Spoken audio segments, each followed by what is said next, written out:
Hello everyone, welcome to Spark Up classes. This is Suman Yadav. Ayush counselling की पूरी जानकारी आज के वीडियो में मैं आपको देने वाली हूँ। कब शुरू होने वाली है, क्या होती है आयुष काउंसलिंग, कितने कोर्सेज आते हैं, कैसे होती है काउंसलिंग, कितने पैसे लगते हैं, हर एक चीज़ आज के वीडियो में मैं आपको बता देने वाली हूँ। इसके बाद आयुष काउंसलिंग की जानकारी के लिए कोई और वीडियो आपको देखने की ज़रूरत नहीं पड़ेगी। So let's start. First of all, Ayush का मतलब क्या है? आयुष देखिए, आयुष में ए का मतलब होता है BAMS, ठीक है, BAMS। वाई का मतलब होता है BNYS, BNYS। यू का मतलब होता है BUMS, BUMS। एस का मतलब होता है BSMS और एच का मतलब होता है BHMS। अब मैम इन सब में फर्क क्या है, इनमें से अच्छा कौन सा है? तो इनमें से सबसे अच्छा माना जाता है आपका BAMS। ये सबसे टॉप का कोर्स है। ऐसा इसलिए है क्योंकि इसमें भारत में जॉब की अपॉर्चुनिटीज भी ज़्यादा है, प्लस साथ साथ में इसमें आप सर्जरी कर सकते हो आगे चल करके और एक लगभग MBBS डॉक्टर की तरह काम कर सकते हो। इसलिए सबसे अच्छा कोर्स कौन सा है? BAMS है। इसके बाद आता है आपका BUMS। BUMS भी सर्जरीज में अलाउड होती है, कुछ लिमिटेशंस होती हैं लेकिन इसमें भी अलाउड होती है, कुछ लिमिटेशंस के साथ इसमें भी अलाउ होता है और जॉब अपॉर्चुनिटी इससे थोड़ी सी कम होती है, इसलिए BUMS को सेकंड बेस्ट कोर्स माना जाता है आयुष में। इसके बाद बात करते हैं इन तीनों कोर्स की। तो इन तीनों कोर्स में सबसे लो लेवल का कोर्स BNYS को माना जाता है और इसके कॉलेजेस भी बहुत कम है। कुछ ही जगह कॉलेजेस जैसे कि राजस्थान में नीट काउंसलिंग से होता है, बाकी जगह तो जल्दी आपको इसमें एडमिशन मिलता ही नहीं है। तो हम इसकी ज़्यादा बात नहीं करेंगे, बस आप जान लो कि अगर आप राजस्थान से हो तो इसमें पार्टिसिपेट नीट काउंसलिंग से कर सकते हो। राजस्थान के अलावा बाकी किसी स्टेट से हो तो आपको डायरेक्ट एडमिशन इन कॉलेजेस में लेना पड़ेगा, उसमें नीट की कोई आवश्यकता नहीं है और नीट की काउंसलिंग में वो शामिल नहीं होगा। ठीक है, आगे बढ़ते हैं। बात आती है BHMS और BSMS की। BSMS होती है सिद्धा मेडिसिन, सिद्धा मेडिसिन, और ये केवल और केवल इसके कॉलेज आपको साउथ में देखने को मिलेंगे। है तो बहुत अच्छा लेकिन लिमिटेड है साउथ तक, इसलिए इसे भी बहुत ज्यादा लोग प्रिफर नहीं करते हैं। BHMS है होम्योपैथिक। होम्योपैथिक होम्योपैथिक का भी स्कोप इन दोनों से कम है, यानी कि BAMS और BUMS से कम है, लेकिन अपने आप में काफी अच्छा है। तो इन दोनों में किसी का सिलेक्शन नहीं हो पाता तो वो BHMS को सिलेक्ट करते हैं। एक बार वापस से मैं इन कोर्सेज को बता रही हूँ आपको। BAMS सबसे टॉप कोर्स है, मैं सीक्वेंस वाइज आपके लिए अरेंज कर रही हूँ, और ए का मतलब यहाँ होता है आयुर्वेदा। आयुर्वेदा कुछ हद तक इसमें एलोपैथिक मेडिसिन भी प्रैक्टिस करने के लिए अलाउ होता है, लेकिन कुछ हद तक बहुत गंभीर बीमारियों का ट्रीटमेंट नहीं किया जा सकता। दूसरा होता है आपका BUMS। BUMS का मतलब होता है यूनानी मेडिसिन्स। यूनानी मेडिसिन्स ये इसमें थोड़ा बहुत उर्दू की चीजें पढ़ाई जाती हैं और आयुर्वेदा में थोड़ा बहुत संस्कृत की चीजें पढ़ाई जाती हैं, तो कई सारे बच्चे इससे कंफर्टेबल नहीं होते। लेकिन अगर MBBS की बात की जाए तो BAMS बहुत अच्छा माना जाता है। MBBS के बाद या तो BDS या तो BAMS। BDS तो आयुष में नहीं आता, इसलिए मैं BDS का जिक्र नहीं कर रही हूँ, केवल आयुष कोर्सेज के बारे में आपको बता रही हूँ। यूनानी में थोड़ा बहुत उर्दू पढ़ाया जाता है। ठीक है, इसके बाद होता है BHMS। BHMS BHMS मतलब होता है homeopathic. Homeopathic all over India चलता है। ये तीनों ही कोर्सेज इंडिया में हर स्टेट में चलते हैं और इसमें कोई भी एक्स्ट्रा लैंग्वेज आपको नहीं पढ़ाई जाती है। ठीक है, ये तीनों आपके ऑल ओवर इंडिया चलते हैं। ऑल ओवर इंडिया इनकी डिमांड रहती है, किसी की थोड़ी कम किसी की थोड़ी ज्यादा, लेकिन डिमांड ऑल ओवर इंडिया रहती है। लेकिन इसके बाद जो आता है आपका BSMS मतलब कि सिद्धा मेडिसिन, इसकी डिमांड जैसा कि मैंने आपको बताया केवल साउथ में है, इस वजह से ये लिमिटेड हो जाता है। इसके अलावा आपका BNYS। BNYS की डिमांड ऑलरेडी बहुत कम है, इसका मतलब होता है नेचुरोपैथी एंड यौगिक साइंसेस। नेचुरोपैथी एंड यौगिक साइंसेस, ये ऑल इंडिया में डिमांड तो है इसकी, लेकिन प्रॉब्लम ये है कि इसका स्कोप काफी कम है। इसका अगर आपको स्कोप देखने को मिलेगा तो स्कोप काफी कम है। जस्ट अ मिनट, इसका स्कोप काफी कम है। और दूसरी चीज, इसमें नीट के थ्रू काउंसलिंग भी आपको जल्दी देखने को नहीं मिलती है। नीट काउंसलिंग में भी आपको लिमिटेशन देखने को मिलेगी। नीट काउंसलिंग फिलहाल में मेरे जानने में केवल राजस्थान में है, बाकी कुछ स्टेट्स में हो सकता है, मेजॉरिटी ऑफ स्टेट्स में नहीं है, जैसे कि दिल्ली में नहीं है, यूपी में नहीं है, बिहार में नहीं है, आपके छत्तीसगढ़ में नहीं है, मध्य प्रदेश में नहीं है। इन सब जगह पे आपका जो मेजर स्टेट्स हैं वहां पे BNYS के कोई भी कॉलेज नीट के थ्रू एडमिशन नहीं लेते हैं। राजस्थान लेता है, राजस्थान में गवर्नमेंट प्राइवेट दोनों अवेलेबल है। ओके, तो ये तो सारे कोर्सेज हैं जो कि आयुष में आते हैं। कोर्सेज आप समझ गए। इनमें से बेस्ट भी मैंने बता दिया, सबसे बेस्ट आपका BAMS है, दूसरे नंबर पे BUMS, तीसरे नंबर पे BHMS, फिर BSMS, फिर BNYS। ये आपका प्रायोरिटी ऑर्डर है। हाँ, कुछ लोगों के लिए BSMS ज्यादा अच्छा हो सकता है, खास करके जो लोग साउथ के हैं उनके लिए BSMS ज्यादा अच्छा माना जाएगा as compare to homeopathic. Okay, तो ये सारी चीजें आप समझ गए। अब इनमें काम भी मैंने आपको बता दिया कि कौन कौन से तरह की मेडिसिन होती हैं। इनमें सैलरी भी अगेन टॉप कोर्सेज के अकॉर्डिंग जैसे जैसे ऊपर से नीचे आते जाओगे सैलरी भी थोड़ी डिक्रीज होती चलेगी। ठीक है, तो सबसे टॉप के मैंने टॉप से लेकर के बॉटम तक मैंने आपको बता दिया। अगर MBBS से तुलना की बात करूं तो BAMS काफी हद तक MBBS के सिमिलर है, बस इसमें आयुर्वेदा का फर्क आता है और कुछ हद तक सर्जरीज का फर्क आता है। बाकी कोर्सेज MBBS से काफी नीचे आते हैं। ओके, अगली बात, अगर हम बात करें नीट में काउंसलिंग कितने तरह की होती है और कोर्सेज कितने तरह के होते हैं तो उसकी बात कर लेते हैं एक बार। नीट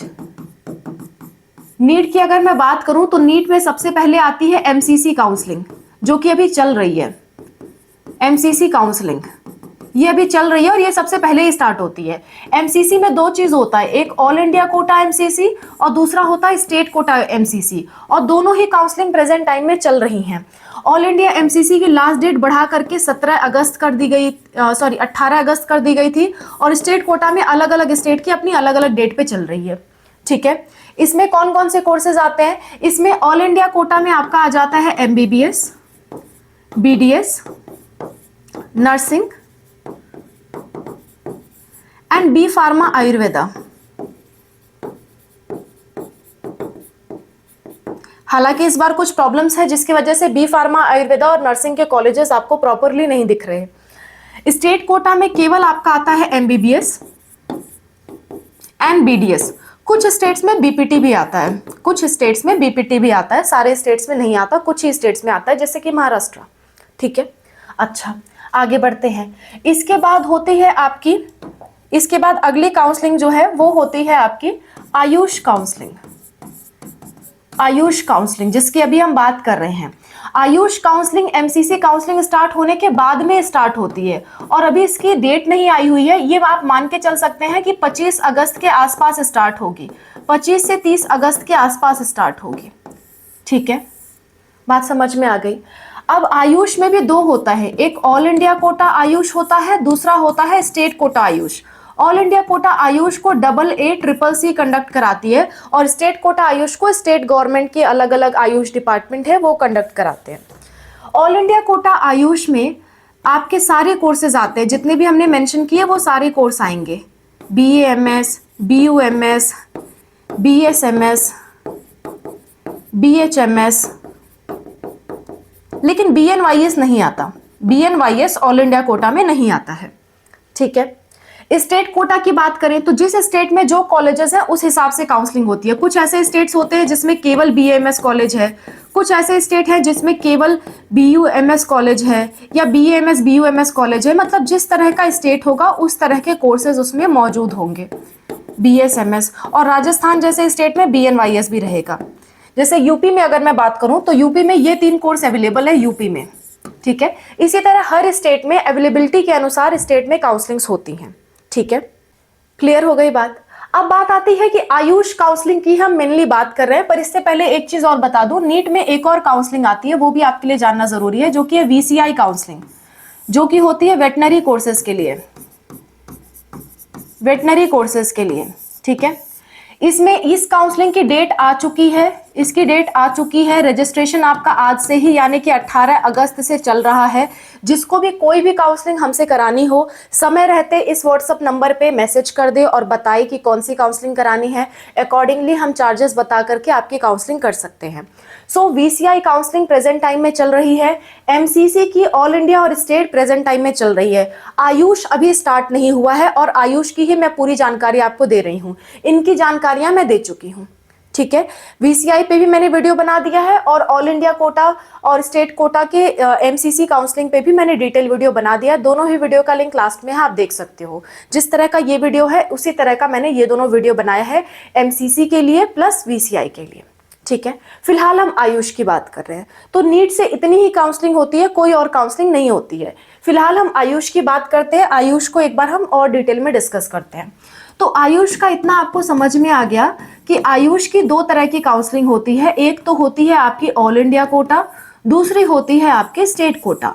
और ये कब से चालू होगी? ये आपकी 25 से 30 अगस्त के बीच में चालू होंगी, ठीक है। 25 से 30 अगस्त के बीच में चालू होंगी, ओके। अब अगर कोई ऑल इंडिया कोटा में पार्टिसिपेट करना चाहता है तो मैं आपको कुछ चीजें बता देती हूँ। ऑल इंडिया कोटा में अगर आपको पार्टिसिपेट करना है तो केवल आप गवर्नमेंट कॉलेज के लिए कर सकते हो, या फिर आप किसके लिए कर सकते हो? डीम्ड के लिए कर सकते हो, डीम्ड के लिए कर सकते हो, गवर्नमेंट या फिर डीम्ड के लिए। इसमें कोई सेमी गवर्नमेंट नहीं होता, ना ही कोई प्राइवेट आता है ऑल इंडिया में, ठीक है। और गवर्नमेंट के लिए आप इंडिया के 15% कोटा में जा सकते हो, यानी कि पूरे भारत भर के जितने भी स्टेट हैं, जितने भी कॉलेज हैं, वो सारे के सारे इसमें शामिल होंगे। इसके अलावा जितनी भी सेंट्रल यूनिवर्सिटी हैं वो सारी की सारी इसमें 100% सीटों के साथ शामिल होंगी।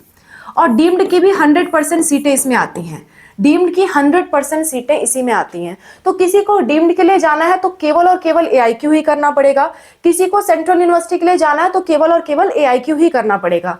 पर किसी को अपने स्टेट के बाहर किसी और स्टेट में जाना है तो ये कर सकता है, अपने स्टेट के भी 15% कोटा में जाना है तो भी ये कर सकता है, ठीक है। तो ये सब लोग कर सकते हैं, यानी कि सब लोग ऑल इंडिया और स्टेट दोनों कर सकते हैं एज पर नीड। अगर आपको जरूरत है तो आप दोनों कर सकते हो।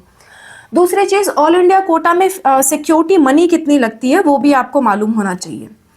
Security money and registration, registration fees की बात करूं तो ऑल इंडिया कोटा में अगर आप केवल और केवल गवर्नमेंट सेलेक्ट कर रहे हो तो 1000 रुपये लगेगा जनरल का एंड ईडब्ल्यूएस का, 500 रुपये लगेगा ओबीसी, एससी, एसटी का, ठीक है। इसी तरह से अगर आप प्राइवेट के लिए जा रहे हो, जस्ट अ मिनट, अगर आप प्राइवेट के लिए जा रहे हो तो प्राइवेट का सबका 5000 लगेगा, चाहे आप जिस भी कैटेगरी से हो, ओके। इसके अलावा अगर हम बात करें सिक्योरिटी मनी की, सिक्योरिटी मनी सभी के लिए 20,000 है, चाहे आप जिस भी कैटेगरी के हो। सिक्योरिटी मनी 20,000 लगती है for all India quota MCC. अगर आपको आई एम सॉरी, यहाँ मुझे प्राइवेट नहीं लिखना था, यहाँ मुझे डीम्ड लिखना था, डीम्ड। अगर आप डीम्ड के लिए पार्टिसिपेट कर रहे हो तो सिक्योरिटी मनी वहीं पे हो जाएगी, सिक्योरिटी मनी हो जाएगी 50,000 रुपये, 50,000 क्या हो जाएगी आपकी? सिक्योरिटी मनी हो जाएगी, ठीक है। ये किसके लिए बात हो रही है? ऑल इंडिया कोटा के लिए। तो किसी को भी पार्टिसिपेट करना है, चाहे आपका डोमिसाइल हो या ना हो, आप सारे स्टेट में जा सकते हो अगर आप ऑल इंडिया कोटा से भर रहे हो। और हर तरह की डीम्ड यूनिवर्सिटी इसी में आएंगी, हर तरह के सेंट्रल यूनिवर्सिटीज, और 15% कोटा ऑल ओवर इंडिया के स्टेट्स का आएगा यहाँ पे, ठीक है।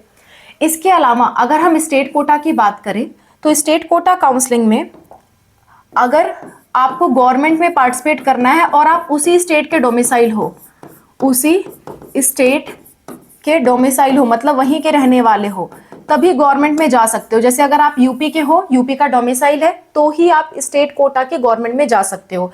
या फिर 10th-12th किया हो तो कुछ स्टेट्स 10th-12th के बेसिस पे भी आपको गवर्नमेंट में आने देते हैं, जैसे कि दिल्ली, ठीक है। दूसरी चीज इसमें आती है प्राइवेट। इसमें कोई डीम्ड यूनिवर्सिटी नहीं आता, केवल गवर्नमेंट और प्राइवेट आता है। प्राइवेट के लिए किसी भी स्टेट का बच्चा कर सकता है, किसी भी स्टेट का बच्चा कर सकता है, डोमिसाइल की कोई जरूरत नहीं है। अगर आपको प्राइवेट कॉलेज में जाना है किसी स्टेट के तो आपको उसी स्टेट की काउंसलिंग में जाना पड़ेगा, आप ऑल इंडिया से प्राइवेट में नहीं जा सकते। मान लेते हैं आपको पतंजलि हरिद्वार चाहिए लेकिन आप राजस्थान से हो, तो आप ये सोच रहे हो कि ऑल इंडिया से हम पतंजलि हरिद्वार भर देंगे, तो नहीं भर पाओगे, वो आपके स्टेट कोटा में आएगा, उत्तराखंड स्टेट काउंसलिंग में आपको भाग लेना पड़ेगा, समझ गए। अच्छा, तो किसी भी स्टेट के हो आप प्राइवेट के लिए जा सकते हो, लेकिन अगर आप उसी स्टेट से होगे तो आपको कोटा मिलेगा। कहीं कहीं 15% कोटा होता है, 15% से लेकर के 85% से लेकर के 50% तक, इसी के बीच का कोटा होता है। और अगर आप अदर स्टेट के हो, अदर स्टेट तो आपका जो कोटा रहेगा वो 15% से लेकर के 50% तक रहेगा। किसी किसी स्टेट में 15% है, किसी स्टेट में 20% है, किसी में 25 है, किसी में 50 है। तो अलग अलग स्टेट का अलग अलग कोटा है, ठीक है। तो स्टेट काउंसलिंग में गवर्नमेंट और प्राइवेट आते हैं। गवर्नमेंट के लिए केवल वही पार्टिसिपेट कर सकता है जिसका उस स्टेट का डोमिसाइल हो। कोई उत्तराखंड का है तो उत्तराखंड में ही पार्टिसिपेट कर पाएगा, यूपी का है तो यूपी में ही कर पाएगा, राजस्थान का है तो राजस्थान में ही कर पाएगा। दूसरे स्टेट में आप नहीं जा सकते जब तक आपका डोमिसाइल ना हो।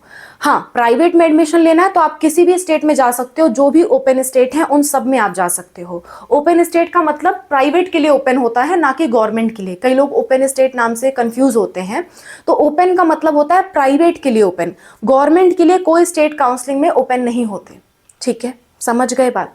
अब इनमें अगर हम फीस की बात करें तो ज्यादातर स्टेट्स में प्राइवेट के लिए सिक्योरिटी मनी जो होती है, सिक्योरिटी, ये आपकी 50,000 होती है। और रजिस्ट्रेशन की फीस जो होती है वो 1,000 से लेकर के 2,000 के बीच में होती है। और गवर्नमेंट के लिए ज्यादातर स्टेट में सिक्योरिटी जो होती है, सिक्योरिटी, वो आपके 10,000 से लेकर के 30,000 के बीच में होती है। अलग अलग स्टेट की अलग अलग है। और रजिस्ट्रेशन की फीस इसमें भी 1,000 से लेकर के 2,000 के बीच में होती है। अलग अलग स्टेट के अलग अलग चार्ज है, ठीक है, बात समझ में आ गई। आगे बढ़ते हैं। अब अगर आपको प्राइवेट कॉलेज में एडमिशन लेना है, प्राइवेट बीएमएस में मान लेते हैं आपको एडमिशन लेना है, प्राइवेट बीएएमएस या फिर बीयूएमएस या फिर बीएचएमएस या फिर ज्यादातर इसी कोर्स में लेते हैं लोग, तो इन्हीं को मैं ले रही हूं। इन कोर्सेज में आपको एडमिशन लेना है तो इसके लिए आपको क्या करना होगा, पहले आपको टारगेट करना होता है कट ऑफ, कि कितनी कट ऑफ जा रही है प्राइवेट के लिए, ठीक है। अगर मान लेते हैं आपके बहुत कम मार्क्स हैं, बहुत कम मार्क्स हैं, तो उस केस में आप कौन से स्टेट टारगेट करोगे, आप यूपी टारगेट करोगे, आप एमपी टारगेट करोगे, आप तमिलनाडु टारगेट करोगे, आप कर्नाटका टारगेट करोगे, कर्नाटका, ठीक है। इसके अलावा आप अपना स्टेट, सेल्फ, अपना जो खुद का स्टेट है वो टारगेट करोगे। सबसे ज्यादा मैं यूपी को प्रायोरिटी दूंगी अगर कम मार्क्स हैं, दूसरे नंबर पे एमपी, तीसरे नंबर पे तमिलनाडु। ये तीनों आपको जरूर करना चाहिए अगर आपके बहुत कम मार्क्स है तो, खास करके यूपी एमपी जरूर करना चाहिए, ठीक है।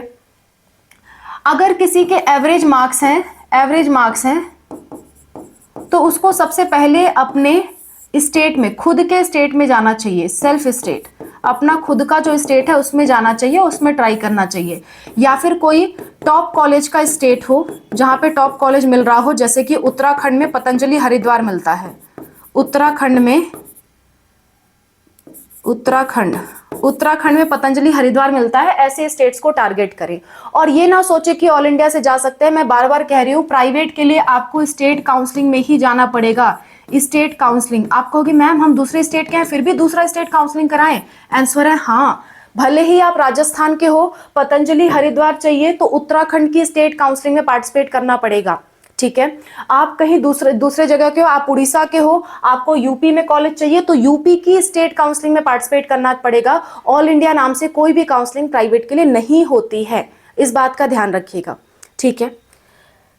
तो बेसिक चीजें तो मैंने आपको बता दी, फीस बता दिया, डेट्स बता दी, कौन सी काउंसलिंग में पार्टिसिपेट करना है ये आपको बता दिया। अगर all India quota Ayush counselling की कट ऑफ पे वीडियो चाहिए तो एक बार कमेंट करना, मैं न्यू वीडियो बना दूंगी। हालांकि मैंने पहले भी इस पे वीडियो बना रखा है, आप देख सकते हो, लिंक आपको लास्ट में मिलेगा, ठीक है।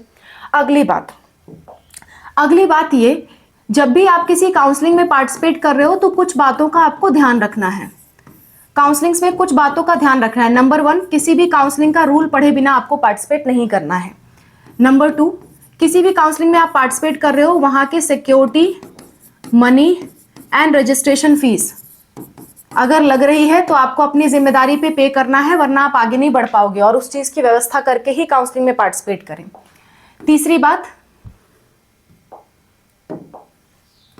तीसरी बात, डॉक्यूमेंट सारे के सारे तैयार रखिए। अभी मैं डॉक्यूमेंट आपको बता दूंगी कौन कौन से डॉक्यूमेंट्स तैयार रखने हैं।